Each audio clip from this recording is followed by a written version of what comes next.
Fitting. Start by loosening the shoulder strap and pulling the webbing through the glides and male buckle. The shoulder pad can go over either shoulder by simply moving the strap over your head. Adjust the height so that the waist belt is centered over your navel. Engage the belt ratchet ladder strap into the male buckle and tighten the buckle by pulling the latch back and forth. To release, pull out on the trigger and pull the ladder strap out. If a longer strap is needed, loosen the 2-inch webbing through the glide at the rear left side of the waist belt and increase the length of the strap going through the ladder strap adapter. For comfort, the additional strap pad can be utilized if there is a gap between the belt and the buckle. Use a mirror or have someone assist you in determining that the rear vertical strut plate is centered on your back. A series of grommeted screw holes in the rear of the waist belt allows for a left or right adjustment of the rear vertical strut. It's best to remove the vest to perform this operation.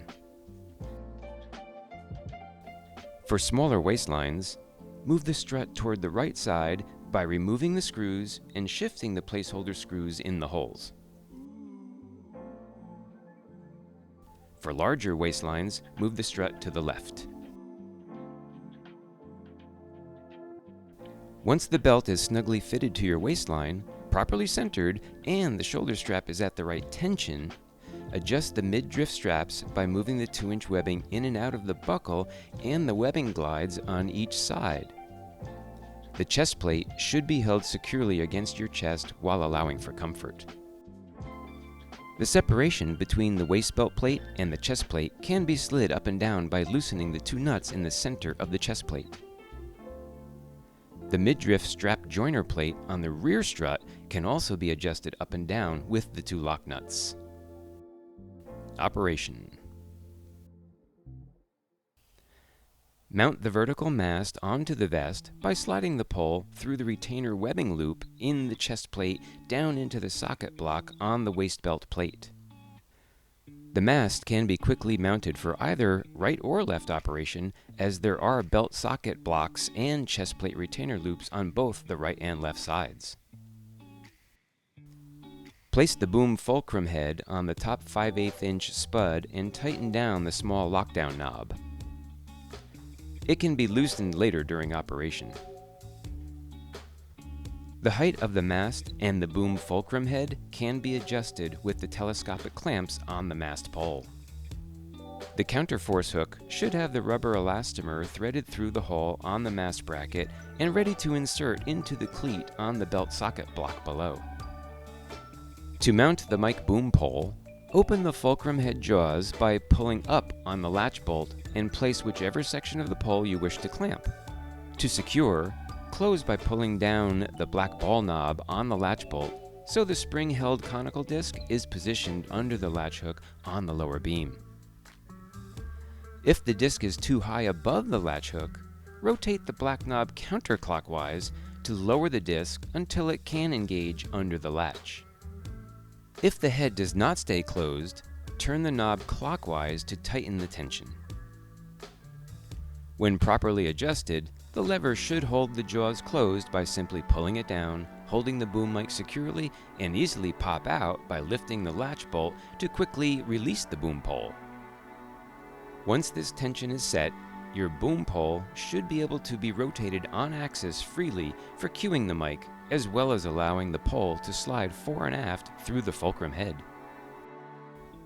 We have included a counterforce system in the design of the EXO boom that keeps the pole at a neutral balance for very light touch operation, as well as for hands-free operation. To apply the counterforce, first slide the round adjustable limiter ring clamp with the black vinyl tube and yellow knob onto the rear widest section of the boom pole that you wish to hold in the fulcrum head. This limiter clamp should be positioned to the rear side of the boom pole fulcrum head so the black vinyl rubs up against the fulcrum head and acts like a limiter. Turn the yellow knob to tighten the limiter clamp on the chosen section of your boom pole. You should be able to freely rotate the tube 360 degrees through the fulcrum head against this clamp without it slipping. To change the position, turn the yellow knob to loosen, slide the clamp to your desired location to limit the travel of the boom pole, and retighten. Be sure the yellow knob is in a vertical position when tightened to avoid bumping into the boom fulcrum head. This limiter clamp prevents the boom from sliding forward when the counterforce is applied to the rear of the pole. Next, position the D-ring cinch strap behind the fulcrum head and limiter clamp to the rear of the operator by loosening the strap and sliding it over the rear of the mic boom pole. To adjust the counterforce, engage the hook with the handlebar grip on the end of the elastomer into the large D-ring and pull the elastomer through the cleat on the mast socket block to adjust the tension. To remove the elastomer, simply pull sideways out of the cleat ears. Hook your thumb on the D-ring with your fingers on the boom pole cinch strap and squeeze, pulling up on the tension and sliding the strap back and forth with your fingers. For less lift, slide the strap closer to the fulcrum head.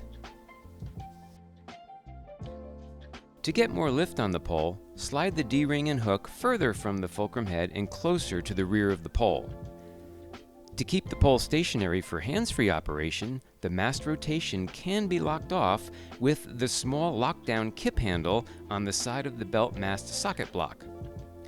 The fulcrum head can also be locked off at the base of its 5/8" socket. For operators who want to hold the boom across in front of their body, the mast can be moved forward by loosening the mast retainer webbing loops on the chest plate. Simply remove the upper chest pad, release the retainer loop webbing strap, and reposition over the Velcro for the desired length in the loop.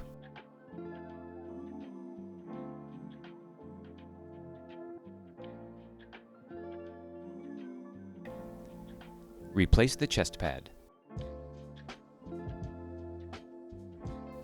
To use the vest with a mixer, screw in the two 8" rubber-coated poles into the lower front mounting strip on the belly plate. There are two adjustable webbing snap hooks on the left and right side of the chest plate near the mast retainer loops. These can be repositioned and tightened by removing the upper chest pad and repositioning the Velcro on the straps behind the chest plate. They can also be quickly removed for non-mixer operation. The boom pole can be very quickly removed by lifting out the elastomer hook from the D-ring cinch strap and by flipping the black knob up on the latch bolt to open the jaws on the fulcrum head. The D-ring cinch strap and limiter clamp can remain on the boom pole. To remove the vest, release the mic boom pole from the fulcrum head if still attached. Release the elastomer from the cleat, loosen the kip lockdown handle, and slide the mast up through the chest retainer loop. Open the left side mid-drift strap buckle and release the belt by pulling on the ratchet buckle trigger and pull the ladder strap out.